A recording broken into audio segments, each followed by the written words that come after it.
Noniin. Nyt sä oot taas turvassa. Kiitti avusta. Taas. Pikkujuttu. Mitä vaan sä ikin tarvit.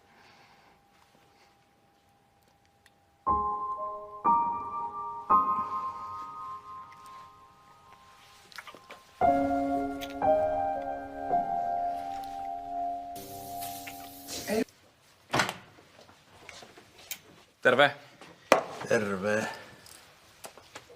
Benjamin ei ole ilmeisesti enää kotiarestissa, kun tarvii fillaria. Tää on sellainen fillari, että täällä pääsee vaan kouluun ja kirjastoon. No mäkin löysin tänne vähän sen veri ulkona liikkumiskieltoa. Ei sitä jaksa katsoa, kun se ikävä koko ajan violla. No, miten sulla itselläs menee Monikan kanssa? Paremminkin vois mennä. Tuntuu, ettei se innostu enää oikein mistään. Aha. Miten mulla on siitä ihan päinvastainen kuva? Kerrankin se ahdisteli mua niin, että ei minun millään uskoa, että ei tarkoittaa ei. On se munkin oven takana käynyt ruinaamassa.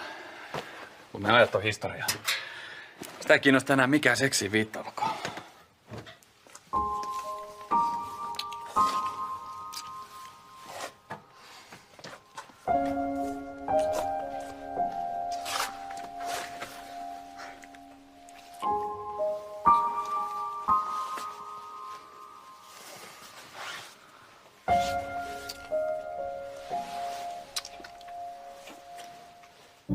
Jotenkin mun korviin kuulostaa siltä, että sä oot antamassa periksi. Se ei ehkä ole ihan paras taktiikka.